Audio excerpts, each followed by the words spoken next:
Olá, alunos da mediação tecnológica, tudo bem com vocês? E aí, pessoal, vamos voltando com a nossa aula aqui do primeiro ano, né? E agora comigo, professora Elisângela, porque a minha parceira me cobriu alguns dias, né, que eu estive doente. Mas eu estou de volta, firme e forte, para a gente continuar as nossas aulas. E hoje a gente vai falar sobre as teorias sociológicas, né? As teorias clássicas que norteiam os estudos, né, mais importantes da sociologia. Então, gente, vamos prestar atenção na aula de hoje, vamos ter atenção nos conceitos que nós vamos falar nesta aula de hoje, que é sobre Émile Durkheim. Isso mesmo, pessoal. Ele que é o nosso grande sociólogo que trouxe, né, a gente pode dizer assim, que ele é um cara que tinha moral, né, que tem moral na sociologia, na nossa linguagem de hoje, tá? Por que eu falo que ele tem moral na sociologia? Porque ele foi um dos caras considerados pai da sociologia. Então, se vocês ouvirem falar aí, quem foi o pai, né, da sociologia? Quem foi que gestou essa ideia, também trouxe os conceitos mais importantes que nós falamos até hoje? Émile Durkheim, tá? Apesar dele ter um nome diferentão, assim, né, Émile, que a gente aqui no Brasil considera um nome feminino, é um homem, né? Então, assim, Émile Durkheim vem da origem francesa, porque foi da onde ele veio, né? Ele é francês. Então, a gente vai falar desse cara aí. Vamos lá? Vamos aprender sobre ele? Então, tá. Presta atenção na aula de hoje, que é bem importante, tá?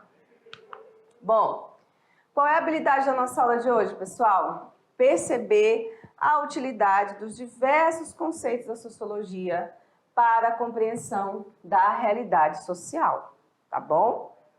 Bom, e a gente vai falar sobre esse cara aí que eu falei para vocês, né? Que ele tem moral mesmo. Aí eu trouxe algumas figuras que vai aparecer aí durante a aula, que é de um projeto bem legal, tá?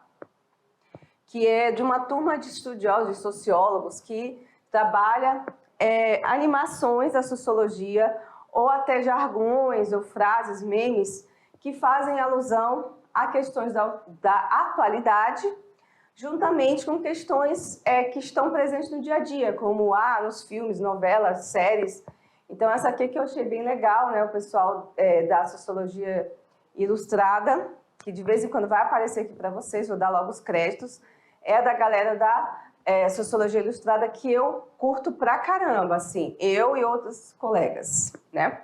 E aí ele diz aqui que a força exterior esteja com você, com uma alusão, né, ao filme do Star Wars.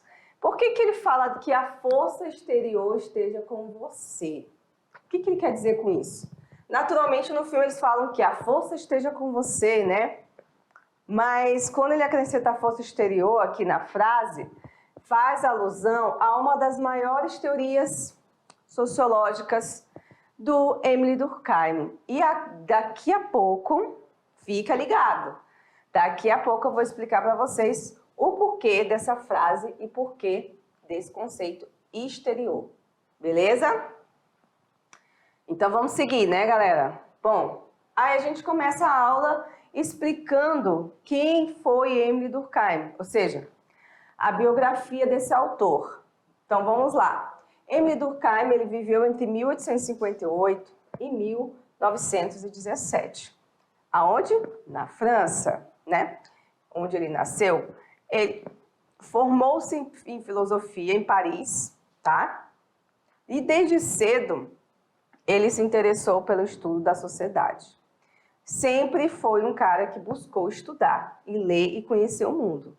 É a dica que eu dou para vocês. Quer se destacar, gente? Estudem, tá? Ele foi influenciado pela sua época. E o que rolava na época na Europa enquanto estudo acadêmico? Rolava aí alguns pensadores que estavam construindo conceitos para pensar a ciência, né, já que a gente está falando do século XIX aí, e para pensar a sociedade. Um deles, né, é Herbert Spencer, que a gente tem que entender um pouco da teoria dele também, e o Augusto Comte. E, naturalmente, o Émile Durkheim se espelhou nesses caras para construir a teoria dele. Se inspirou em quê? Nas teorias que eles estavam construindo na época, porque era aquilo que se tinha como referência. Então ele foi na referência, estudou e criou suas próprias teorias. Tá bom? Muito bem. E o que foi que Durkheim criou? O que ele pensou enquanto sociedade? O que ele estava imaginando, né? Para ele, a sociedade ela sempre vai prevalecer sobre o indivíduo. Então a gente tem aqui a sociedade, que é um grupo de pessoas, lá na primeira aula eu falei, né? Que compartilham a mesma cultura, nananana. Aí a gente tem um indivíduo, o serzinho aqui, ó. Então, para Durkheim, a sociedade, ela impõe regras, pressões sociais que vão acabar se impondo a esses indivíduos aqui. E nós, né, somos internavelmente sempre envolvidos nessa relação, tá? E isso também, ele se reflete tanto nas normas que a gente tem na sociedade, nos padrões dos comportamentos, nos costumes e até nas leis. Então, às vezes, a gente nem se pergunta, parece tão natural que as coisas aconteçam dentro da sociedade, que a gente nem se pergunta o porquê nós pensamos de determinada maneira, por que nós acreditamos em determinada religião, ou por que a gente se veste de determinada forma, ou porque a sociedade se comporta de determinada maneira. Por quê? Porque essas regras, elas automaticamente vão ficando naturalizadas na nossa cabeça. E a gente acha tudo muito normal, né? Então, gente, as regras, as leis e as normas sociais, tá? Elas colaboram para a nossa integração como indivíduos dentro dessa sociedade. E aí o Durkheim, então, fala de uma consciência coletiva. Uma consciência que é aquele conjunto de normas, de leis, de situações que nós vamos trabalhar na nossa cabeça como normal e que vai fazer com que a gente perpasse para os outros membros da sociedade, criando uma espécie de pensamento comum. Então, ele chama isso de consciência da sociedade, tá bom? Bom, então Émile Durkheim, ele coloca muita ênfase numa palavra, quero que vocês anotem aí, olha aqui, ó, o recadinho que eu botei aqui bem bonitinho para vocês. Anotem aí. O Durkheim, ele bota muita ênfase, né, sobre a questão da coesão, tá? O que é a coesão para o Durkheim? É essa integração que organiza a sociedade. A gente vai se integrando, a gente vai vivenciando juntos situações que nos levam a estar numa espécie de equilíbrio, tá?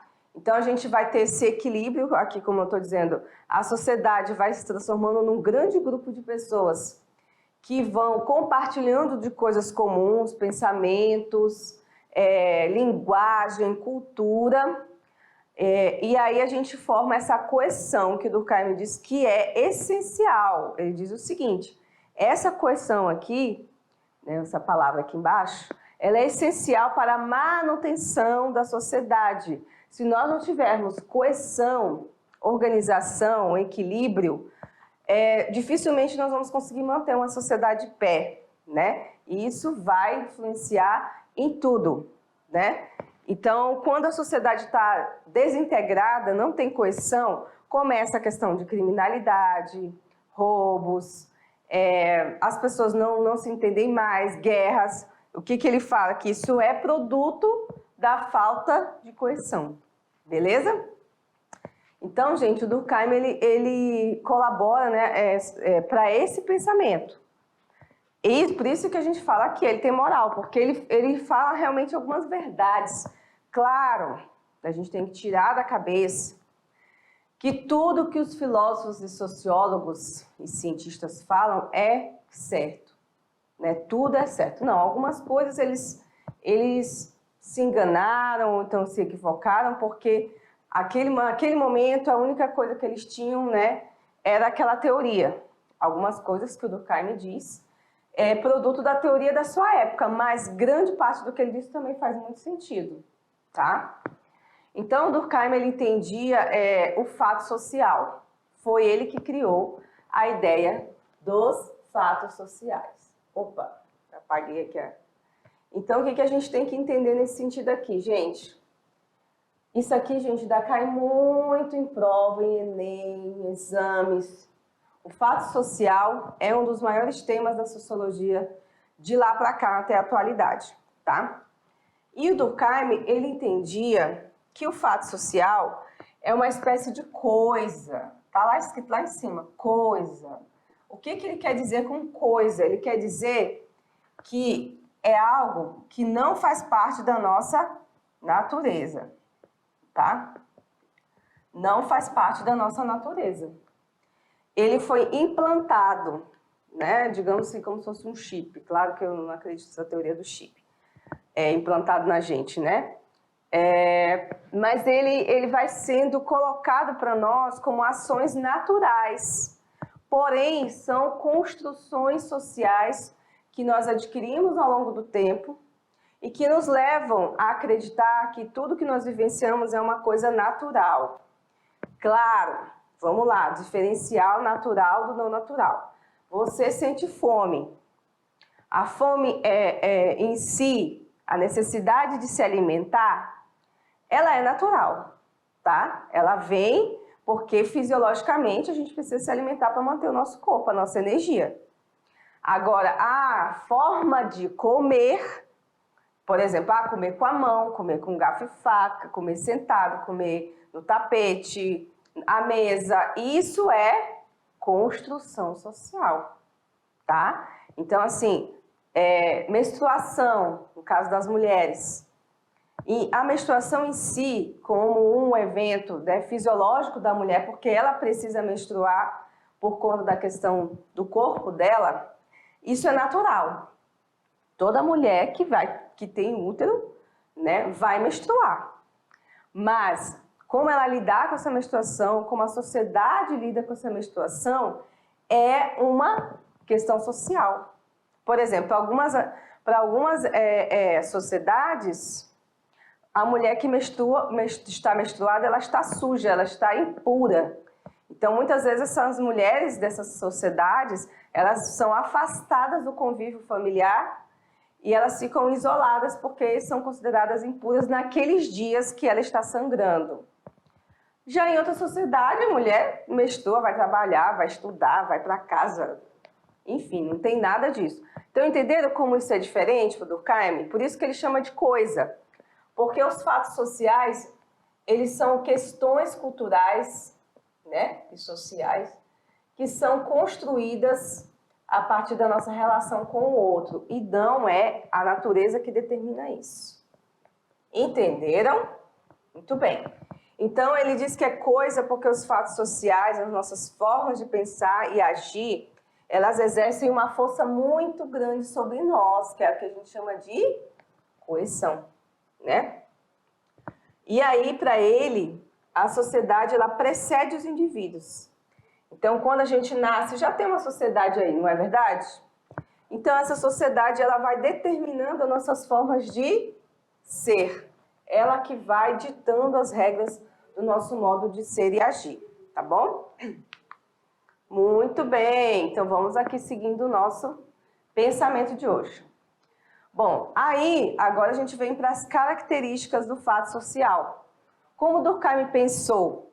Ele pensou em 3 maneiras interessantes que vocês vão ver aí de como o fato social ele se impõe aos indivíduos. Como ele faz com que as pessoas obedeçam determinadas regras, como ele faz com que as pessoas entendam aquilo como algo natural, em que ela não vai ficar se perguntando, porque a função do sociólogo é perguntar. Por quê? Por que a sociedade é racista? Né? A gente fala, a sociedade é racista. Uma afirmação. Aí vem o sociólogo e pergunta, é racista. Por quê? Como? Onde começou isso? Né? Então, o sociólogo, ele basicamente é o ser humano mais questionador do mundo, é a pessoa mais chata que possa ter. Porque ela vai perguntar e questionar tudo mesmo, para saber e entender esse processo, tá? Bom, então a gente chegou nesse ponto aqui, ó. O Durkheim, ele fala de 3 formas características do fato social. Então vamos aprender aqui, porque isso aqui cai em prova, tá, pessoal? Fica ligado nisso. Bom, primeiro é a generalidade.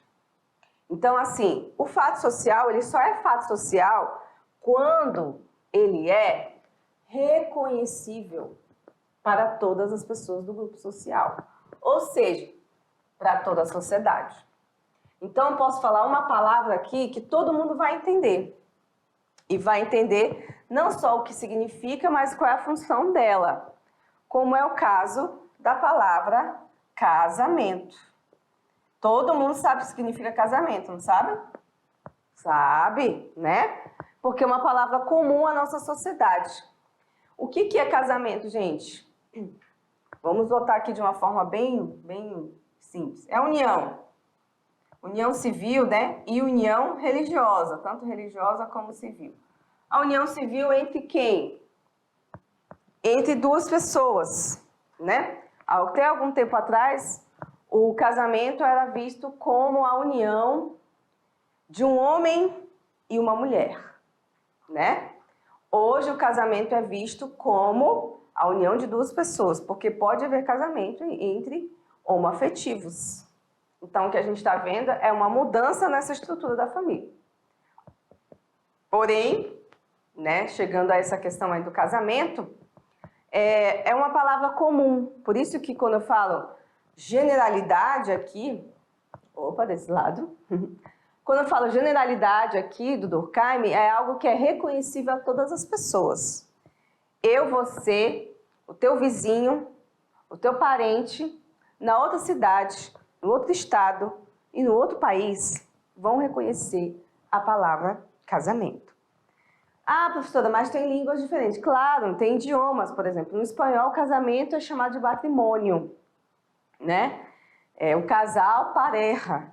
Mas no sentido geral da palavra, casamento, união entre pessoas, para ver junto, é tudo igual, né?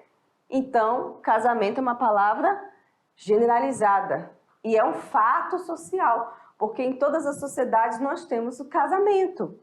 Cada lugar de uma maneira diferente. Na Índia o casamento é de um jeito, no Brasil é de outro, na Ásia é outra forma. Então, cada sociedade vai construir a sua maneira, tá bom? Outra questão da característica do fato social de Durkheim é a externalidade.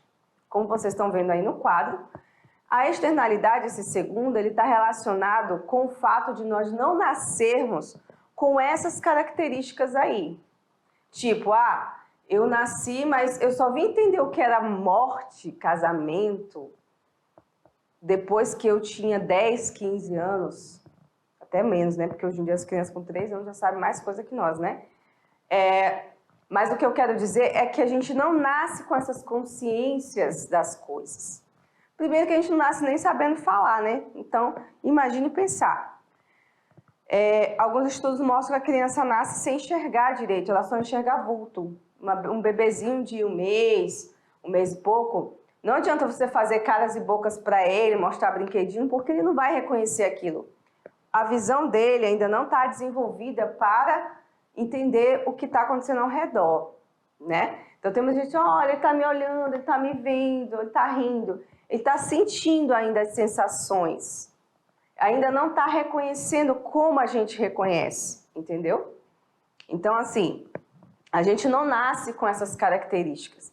Então, quer dizer, o fato social é externo porque não nasce com a gente. Ele vai sendo ambientado ao longo da nossa vida para a gente aprender a ser. Então, a gente não nasce sendo.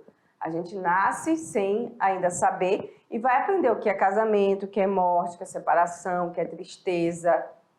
Né? Você não vai ver um bebê de 2 meses, 1 mês, dizer que ele é um bebê triste, porque ele não sabe o que é tristeza. A criança não sabe o que é isso, né? Mas ao longo do tempo a gente vai aprendendo o que é alegria, o que é tristeza, o que é o que é sociedade, o que é ficar só. Então, são fatos que vão acontecendo e que ao longo do tempo a gente vai adquirindo essa experiência. E o último é a coercibilidade. O que é a coercibilidade, gente?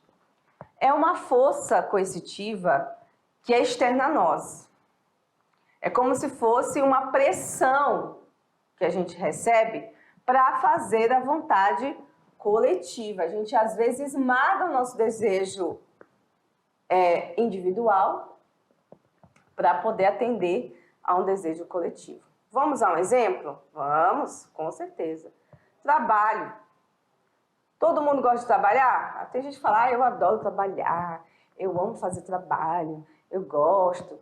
Mentira, rapaz. A maioria de vocês não queria nem trabalhar, se pudesse vivia só de herança, né? Mas eu tenho que dizer para todo mundo que eu gosto, por quê? Porque fica bonito, né? Fica legal falar assim, gente, eu trabalho no estúdio, né? Eu sou um cara que faço e tal. Mas no dia que chega sexta-feira, o sextou, pronto, já era. Aí eu tô livre, né? Não, tô até tirando onda aqui, mas não é bem assim, tá? O que eu quero dizer para vocês é que o trabalho, ele é necessário para a sobrevivência humana, ainda mais no dia de hoje, não é verdade? Agora imagina, como a sociedade, ela já cobra a gente. A gente chega lá nos 18 anos, 20 anos. Agora até que os adolescentes estão chegando aos 20, tá tudo de boa. Na época dos nossos pais, com 15 anos, o cara já tinha que sair de casa para trabalhar. Não tinha esse negócio de ficar em casa dormindo até meio-dia, não, né? Mas hoje em dia é 20 anos, é 30 anos, você chega na casa, a pessoa está dormindo numa paz, uma tranquilidade, né? E aí a sociedade começa a cobrar que a gente trabalhe. Por quê? Porque a sociedade precisa de uma sociedade, né? A sociedade precisa de pessoas economicamente ativas, ou seja, eu tenho que dar uma resposta a essa sociedade. Então isso para o Durkheim chama-se coercibilidade. Eu não posso ficar o dia todo dormindo até 50 anos, eu tenho que trabalhar para gerar renda para mim e para o Estado e para a sociedade. Porque já pensou se todo mundo não ficasse em casa? Quem é que ia atender no hospital? Quem é que ia fazer comida? Quem é que ia trabalhar no posto de gasolina? Ia estar todo mundo só de boa, vivendo sabe Deus de quê? De brisa, né? Então a coercibilidade é essa força externa que a gente é, né, uma certa forma, vítima, porque a gente precisa atender a um desejo coletivo, tá bom? Ficou claro aí, gente? Então, recapitulando, característica do fato social do Durkheim: generalidade, externalidade e coercibilidade. Então, vamos para frente, que atrás vem gente, vamos lá. Olha só, o que ele fala de exemplo, né? Como eu disse para vocês, o direito é um exemplo de fato social, a educação. Hoje somos todos obrigados a frequentar a escola, é um fato social, né? Divisão do trabalho social, o casamento, as crenças religiosas, as políticas e até mesmo os esportes. Tudo isso, gente, é passível, né? Dessa análise que o Durkheim faz sobre fatos sociais, tá certo? Muito bem. E ele dá ênfase muito grande também, galera, nessa questão da instituição social. Porque ele fala, tá, existe o fato, beleza? Mas quem é que vai assegurar que as pessoas vão obedecer esse fato? Quem é que vai assegurar que alguém vai estar vigiando para saber se eles estão realmente seguindo as regras da sociedade? Quem é? É a instituição. Então, ele também vai dar ênfase à instituição social, tá? Que é um mecanismo de organização da sociedade. A gente vai entender o que é instituição, tá, pessoal? Calma aí, peraí. O que é, então, que eles fazem? As instituições, elas vão organizar os conjuntos de regras, procedimentos, padrões que são aceitos, né? E também que tudo isso seja algo sancionado pela sociedade. Então, digamos que a gente tem aqui a escola. A escola é uma instituição social, tá? E aí a escola estabelece o quê? Regras padrões que a gente tem que seguir. A farda é uma delas, né? Ir para a escola, levar a tarefa pronta é uma regra. Não xingar o colega na escola é uma regra, que é tudo instituído socialmente, tá, pessoal? Então, é muito importante que vocês saibam que a instituição social é importante, gente. Não estou dizendo que ela é desprezível, não. Por mais que eu fale das regras, tem muita gente que não gosta, ela é importante, sim, para satisfazer a necessidade dos grupos sociais. Porque a gente gosta, assim, a gente reclama. Ai, não gosto de escola, né? Mas a gente precisa dela, né? Precisa para aprender, precisa para se desenvolver.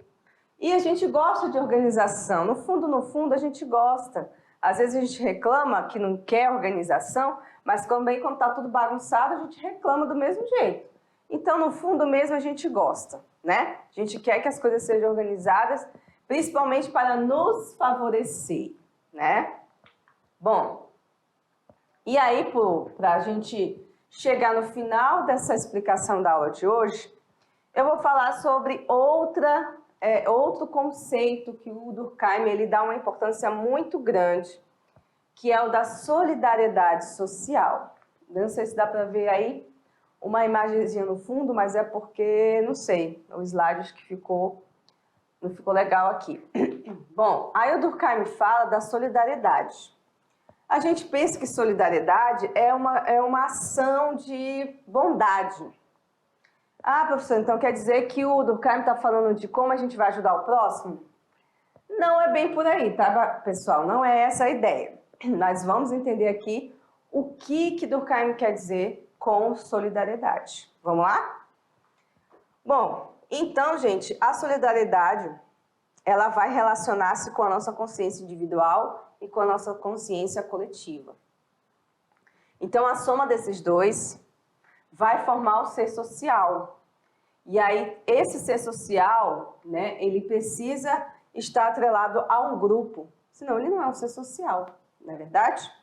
E a solidariedade social que Durkheim fala, ele diz que se daria pela nossa consciência coletiva, né? Por quê? Porque ela é responsável pela coesão, a gente vai se sentir ligado uns aos outros. Então, essa solidariedade é a nossa capacidade de nos ligar aos outros através de diversas razões. Pode ser trabalho, pode ser nossa relação familiar, pode ser a nossa relação com os amigos. Ela vai criando essa ligação e essa coesão e a gente vai chamando de solidariedade porque coopera, a gente vai cooperando uns com os outros para que a sociedade funcione de uma maneira equilibrada. Entenderam? Então, assim, essa solidariedade não é dar dinheiro para o mendigo da rua, do Durkheim, tá? O que eu estou falando assim. O que o Durkheim quer dizer é que quando eu trabalho, pago os meus impostos, dirijo com cautela, né? Para não bater no carrinho do colega ou na moto do colega, quando eu abro a porta para a pessoa entrar, faço uma ação que, de certa forma, não atrapalhe o próximo, até ajude, eu estou, né, eu estou exercendo essa solidariedade para as pessoas. Não necessariamente precisa ser dinheiro, né? Aí ele fala de dois tipos de solidariedade. Nós temos a solidariedade mecânica, né? E a solidariedade orgânica. Quando a gente fala de solidariedade mecânica, a gente acha que é uma coisa relacionada, né, a uma coisa assim mais ação, alguma coisa assim mais relacionada a material. Mas, na verdade, isso tudo é uma criação da cabeça do Durkheim, né? Não sei porque que eles chamam de mecânica, mas, enfim, é solidariedade mecânica, segundo ele. Nessa sociedade, aí ele divide a sociedade em dois tempos, né? A gente tem os tempos mais lá atrás, né? E aqui, que ele chama da sociedade moderna. Então, ele tem aqui, ele chama de um tipo de solidariedade. Aqui, né, seria as sociedades mais, digamos assim, vou botar aqui antigas, mas a gente tem um nome mais bonitinho, só que agora só me vem esse nome aqui. Antigas e modernas, tá? Bom, nas sociedades antigas, ele chama de solidariedade mecânica, tá? E nas solidariedades mais modernas, ele chama de solidariedade orgânica. Por quê? Agora a gente vem com elas, que são elas, né? Na solidariedade antiga, né, as pessoas eram mais próximas, né? E elas compartilhavam praticamente os mesmos valores sociais, tanto no que se refere às crenças religiosas, como também a relação dos interesses materiais. E que as pessoas ainda não... Aqui a gente ainda não vivia no capitalismo, tá? Então as pessoas tinham necessidades que estavam mais relacionadas à sua sobrevivência ou subsistência, né? O grupo estava ali unido para garantir a sua sobrevivência. E esses valores, eles davam norte da própria coesão social. Então, assim, não havia um individualismo tão grande, muito forte, as pessoas cooperavam mais, existia uma união maior nessas sociedades antigas, e aí ele chama essa solidariedade, nessa união, para a solidariedade orgânica, né? É assim como a gente vê aí na imagem das formigas se juntando aí para poder se ajudar. Então, eu vi essa consciência mais próxima entre as pessoas. Agora, na solidariedade orgânica, que é aquela que eu falei aqui, ó, das sociedades modernas, tá? A gente tem uma outra configuração. O que aconteceu? A sociedade foi evoluindo, foi passando o tempo, aí veio a industrialização, aí veio o capitalismo, né? E aí as coisas mudaram, o pensamento das pessoas mudou também. Então a sociedade mudou, o pensamento das pessoas mudaram, e a solidariedade, né, ela é interdependente, ou seja, as pessoas dependem diretamente umas das outras.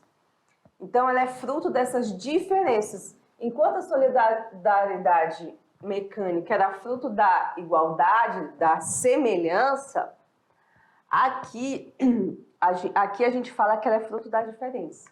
Por quê? Porque as pessoas se unem através dessas diferenças para poder suprir as suas necessidades. Como? Como, professora? Trocando serviços entre elas. Por exemplo, eu sou professora, mas eu, como professora, eu não sou capaz de fazer um tratamento sozinha e me automedicar. Então, eu preciso do médico, que é diferente de mim, da médica. Assim como o médico vai precisar do professor para se formar em médico, entendeu? Então, as pessoas diferentes, nessas diferenças, elas acabam se unindo em prol de um objetivo comum, né? Então, quando a gente tem uma divisão do trabalho social, como a gente vê aqui, ó, médicos, engenheiros, mecânicos, arquitetos, empregada doméstica, enfermeiro, cada um tem a sua função. Olha, essa palavra aqui é muito bonita para o Durkheim. Até porque ele é considerado um funcionalista. Ou seja, cada indivíduo, gente, aqui, ó, tem a sua função social. E dentro dessa sua função, ele vai construir a solidariedade orgânica, entendeu? Então, é assim que acontece esse processo da solidariedade. Cada um vai ter a sua função, o engenheiro vai lá construir prédios, que vai lá na frente se transformar no hospital, onde o médico vai atuar e que talvez lá em 2, 3 anos vai atender aquele engenheiro que construiu o hospital, né? Que vai ajudá-lo a encontrar uma cura, enfim. Então, a gente vai se ajudando indiretamente. Não que eu estou lá para ajudar, né? Porque a maioria está trabalhando no trabalho. Eu estou lá, ganho meu salário e vou atender o paciente. Mas a gente chama de solidariedade por conta desse elo de ligação que nós vamos construindo a partir dessas relações. Olha aí que legal, não é mesmo? Muito bem. Então, olha só, para terminar aqui, olha, só para vocês entenderem a diferença. Nas sociedades pré-capitalistas, a gente tem a predominância do modelo que a gente chama de solidariedade mecânica, aqui do Durkheim. Na sociedade capitalista, a gente tem a prevalência desse modelo aqui, que o Durkheim chama de solidariedade orgânica, tá? Então, quais são as diferenças? Primeiro, pouca divisão de trabalho na sociedade pré-capitalista. Então, as pessoas meio que faziam um pouco de tudo, né, para sobreviver. Já na sociedade capitalista, a divisão foi aumentando, cada vez maior, né? É o médico, é a diarista, é o engenheiro, é a professora e por aí vai. Bom, na sociedade pré-capitalista, o modelo era muito mais tradicional, né? Os costumes eram tradicionais. Na sociedade moderna, a gente já tem, né, um modelo mais moderno, um pensamento diferente, né? Aqui a sociedade já é menos diversificada na pré-capitalista. Ela é pré-industrial, não é considerada ainda a sociedade que entrou na industrialização. Há umas semelhanças, né, de funções, mais união, mais simples, e a causa da coesão social é realmente a união. Então as pessoas se unem em prol de um objetivo. Já que na sociedade capitalista, ela é mais diversificada, ela é industrial, a especialização das funções vão ficando cada vez maiores a ponto das pessoas serem extremamente dependentes, né? Eu não sei consertar um cano que quebra na minha casa, eu tenho que chamar um encanador. Nas sociedades mais pré-industriais, a pessoa sabia fazer tudo. Consertar ventilador, né? Não tinha ventilador naquela época, né? Mas sabiam fazer um pouco de tudo. Hoje não. Hoje tem coisas que eu não consigo e eu tenho que chamar um profissional da área. E a sociedade é mais complexa, cada dia mais. E a causa da coesão social não é a união nesse caso, aqui da sociedade, da solidariedade orgânica, é a dependência. Eu dependo daquela pessoa lá do banco, eu dependo daquele médico no hospital, eu dependo do engenheiro que vai construir uma obra na minha casa. Então, é uma certa dependência, principalmente relacionada ao trabalho. Então, gente, tá aí, ó, o quadro, para vocês entenderem basicamente a diferença, que isso aqui é importante para vocês aprenderem e cair na prova, tá? Primeiro ano, por favor, vamos prestar atenção nisso. Muito bem, galera. Então tá aí essas referências da nossa aulinha de hoje. Vocês viram que a gente tem, são vários, como é que a gente pode dizer? São vários temas e que cada parte desses temas aí que o Durkheim fala é toda uma teoria. Estou falando aqui, gente, de uma maneira muito rápida e simples. Mas se a gente fosse adentrar cada tema que ele fala, solidariedade, fato social, coesão, consciência coletiva, isso é algo bem grande, assim, complexo. Mas não se preocupem que o que vocês precisam saber, basicamente, está aqui nessa aula, tá? Não se preocupem, porque o que a gente vai cobrar nas provas é o que está aqui. Então, fiquem ligados no material, nos slides, nos exercícios. Daqui a pouco a gente volta para a revisão. Então, prestem bem atenção para vocês entenderem as diferenças entre os conceitos e vocês não ficarem perdidos na hora da avaliação, tá bom? Então, encontro vocês já daqui a pouco na nossa revisão. Guardo vocês.